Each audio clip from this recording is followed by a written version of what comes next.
지난 편에서는 예수께서 자신을 부르는데 사용하시는 인자라는 호칭을 통해서 스스로 영원한 통치자라고 생각하고 사셨음을 살펴보았죠. 그러니까 예수께서 공적인 설교를 시작하셨을 때 첫 설교 제목이 하나님 나라가 가까이 왔다. 자신이 하나님 나라 통치자인데 이 땅에 오셨으니 자신이 통치하는 영원한 나라 또한 이 땅에 시작되었다는 선언을 하시는 게 너무 당연하지 않나요?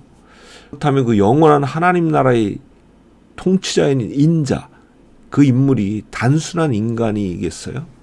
하나님이 아니었을까요? 예수께서는 자신이 하나님이라는 명료한 의식을 가지고 계셨어요. 이제부터 성경을 살펴보겠습니다. 예수께서 12살 되었을 때 예루살렘에서 미아가 되신 적이 있어요. 당시에 갈릴리 나사렛에 살았던 예수님의 부모는요, 유월절 제사를 드리기 위해 예루살렘에 올라갔어요. 강도들이 들끓었기 때문에 장거리 여행은 혼자서는 되게 위험한 길이었고요. 동네 사람들이 함께 이동을 했죠. 문제는 예루살렘에서 제사를 지내고 다시 나사렛으로 돌아가는 길에 발생을 했어요. 예수의 부모는 그가 당연히 그 동네 다른 아이들처럼 동네 사람들과 함께 나사렛으로 가고 있다고 생각을 했는데 걷다 보니까 어린 예수가 보이지 않았던 거예요. 그래서 허겁지겁 올라가서 사흘 만에 겨우 예수를 찾았는데 보니까 성전에서 랍비들 가운데 앉아서 대화를 하고 있었던 거예요. 그 모친 마리아가 놀라서 야단을 치셨죠. 그러니까 예수께서 하시는 말씀이 내가 내 아버지 집에 있어야 할 줄을 여태 모르셨어요? 라는 거였어요. 예수께서는요, 어린 시절부터 자신이 유대인들이 수천 년을 섬겨오던 여호와 하나님의 친아들이라는 아주 뚜렷한 생각을 가지고 있었던 것 같아요. 어떻게 자신이 하나님의 친아들이라는 생각을 가지게 됐을까요? 아마도 어머니 마리아로부터 자신의 출생의 비밀을 반복해서 들었겠죠. 천사 가브리엘이 마리아에게 나타나서 아들을 낳을 것을 예고하면서 이렇게 말을 했어요. 성령이 내게 임하시고 지극히 높으신 이의 능력이 너를 덮으시리니 이러므로 나실 바 거룩한 이는 하나님의 아들이라 일컬어지리라. 내가 처녀지만 성령으로 말미암아 잉태해서 아들을 낳을 거라고 이야기한 거죠. 또 마리아의 약혼자였던 요셉의 꿈에 천사가 나타나서 이렇게 말했죠. 그에게 잉태된 자는 성령으로 된 것이라. 같은 뜻이죠. 후에 세례 요한에게 세례를 받으실 때 하늘에서 이런 소리가 났어요. 너는 내 사랑하는 아들이라 내가 너를 기뻐하노라. 당연히 예수께서 가지고 있었던 자신은 하나님의 친아들이라는 생각은 이 음성을 계기로 더욱 확고해졌겠죠. 그렇다면 자신이 하나님의 아들이라고 이해하신 그 실제 내용이 무엇인가? 한 인간의 내면 세계를 간단하게 정의하는 게 어렵잖아요. 하나님의 아들인 예수의 내면 세계야 오죽 어렵겠어요. 하지만 예수님이 친히 하신 말씀을 잘 살펴보면요, 자신이 하나님이라고 생각하셨던 것이 뚜렷하게 드러납니다.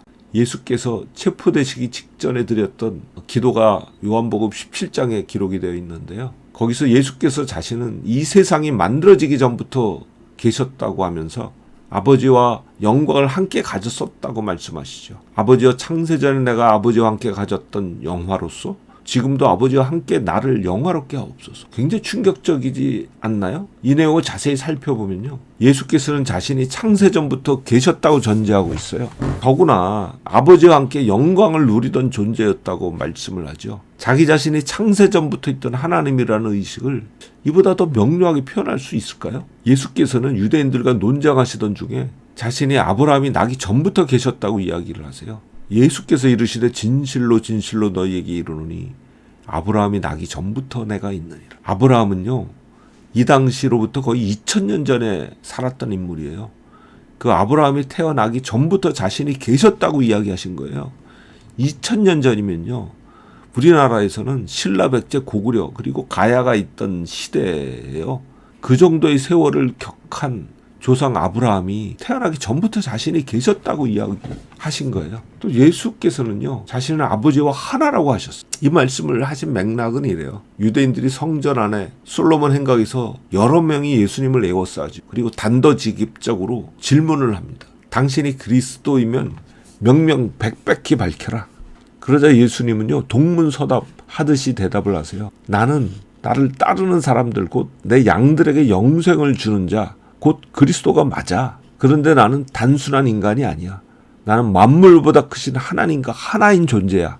이렇게 동문서답처럼 들리게 말씀하신 이유는요, 유대인들이 가지고 있던 그리스도 개념이 잘못되었기 때문이에요. 즉 그들은 그리스도는요, 로마를 무너뜨리고 이 땅에 신정국가를 세우는 군사적 영웅, 즉 반란군 지도자로 생각하고 있었기 때문이거든요. 이러한 예수님의 뜻을 즉시로 이해하고 그들의 반응은 뭐였나요? 돌을 들어 치려고 했어요. 예수께서 사람이면서 자칭 하나님이라고 하니까 신성 모독죄를 범했다는 거죠. 유대인들이 대답하되 선한 일로 말미암아 우리가 너를 돌로 치려는 것이 아니라 신성 모독으로 인함이니 내가 사람이 되어 자칭 하나님이라 하미로다.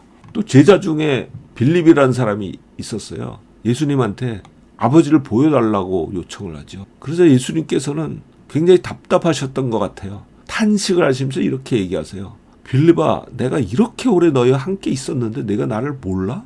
나를 본 자는 아버지를 봤어. 어찌해서 아버지를 다시 보이라고 하는 거야? 즉 내가 이미 하나님 아버지를 보고 있는데 어떻게 아버지를 보여달라고 하는 거냐. 뭐 이런 말씀이죠. 자신이 하나님이라는 의식을 가지고 계셨음을 이보다 어떻게 더 명료하게 나타낼 수 있겠습니까? 어떤 인간이 자신을 하나님이라고 생각한다면 그가 진짜 하나님이거나 아니면 정신병자이겠죠. 중간은 없는 거죠. 즉 예수께서는 정신병자이거나 아니면요, 자신이 가졌던 생각대로 인간이 되신 하나님이다. 여러분은 어떻게 생각하세요? 어렸을 때부터 함께 자라났고 3년 반 동안이나 그를 따랐던 제자인 사도 요한은요, 그 노년에 쓴 요한복음에서 예수님에 대해서 이렇게 기록했죠. 본래 하나님을 본 사람이 없으되 아버지 품속에 있는 독생하신 하나님이 나타내셨느니라. 여기 독생하신 하나님이 바로 예수 그리스도이십니다.